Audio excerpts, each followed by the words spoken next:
Telugu digital media network లో political కేటగిరీలో number 1 కేవలం 72 గంటల్లో 1,50,00,000 వ్యూస్ పైగా పాపులర్ టీవీ నెట్వర్క్. నమస్తే, వెల్కమ్ టు తెలుగు బావుటి. ప్రస్తుతం మనతో పాటు ఉన్నారు కాంగ్రెస్ పార్టీ నాయకులు అడ్వకేట్ కరం గారు ఉన్నారు.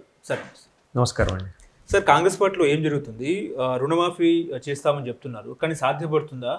అటు అప్పులేమో కేవలం బస్సు కోసం ఎక్కువ అప్పులు చేశారని చెప్పేసి ప్రతిపక్షాల కామెంట్లు. ఎట్లా చూస్తారు మీరు?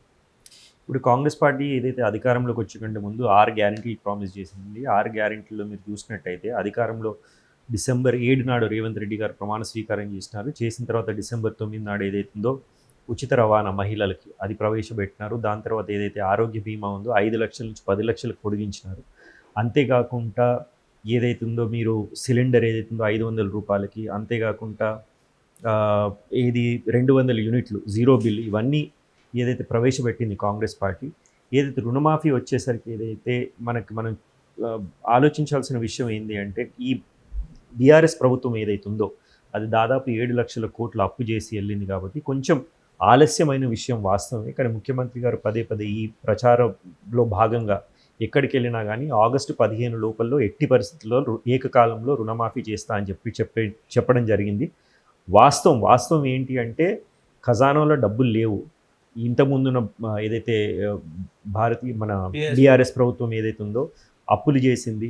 దాదాపు కాంగ్రెస్ పార్టీ అధికారంలోకి వచ్చిన తర్వాత 26,000 కోట్ల అప్పును ఏదైతే ఉందో అది తీర్చడం జరిగింది. But definitely the government is committed. ఏదైతే రుణమాఫీ ఏదైతే ఉందో గవర్నమెంట్ చిత్తశుద్ధితోనే ఉంది.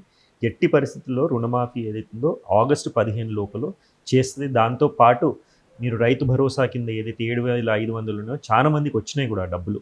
కేవలం ఇది ఆలస్యం జరిగిన విషయం వాస్తవం. కానీ ఆగస్టు 15 లోపల ఎట్టి పరిస్థితుల్లో ఇస్తుంది. కాంగ్రెస్ పార్టీకి ఎందుకు చిత్తశుద్ధి ఉందంటున్నానంటే, ఆనాడు మన్మోహన్ సింగ్ గారి ప్రభుత్వం 72,000 కోట్లతో ఏది మొత్తం ఏకకాలంలో ఏదైతే రుణమాఫీ చేసింది. కాంగ్రెస్ పార్టీకి ఆ చరిత్ర ఉంది. రైతుల పక్షాన ఇంతకుముందు వైఎస్ రాజశేఖర రెడ్డి గారి ప్రభుత్వం అనుకోండి, అంతకుముందు డాక్టర్ మన్మోహన్ సింగ్ గారి ప్రభుత్వం కేంద్రంలో అనుకోండి, చేసిన దాఖలాలు ఉన్నాయి. కాబట్టి ఈసారి కూడా ప్రభుత్వం ఆగస్టు 15 లోపల చేస్తుందని మాకు పూర్తి విశ్వాసం ఉంది, నమ్మకం ఉంది. ఓకే, ఇప్పుడు లోక్సభ ఎన్నికల్లో ప్రజలంతా కూడా కాంగ్రెస్ పార్టీకి ఓటేశారని మీరు అనుకుంటున్నారా? ఇప్పుడు ఏ పార్టీకి అయితే ప్రజలు ఎవ్వరు కూడా ఇప్పుడు 100% ప్రజలు ఎవ్వరు కూడా ఏ పార్టీకి వేయరండి.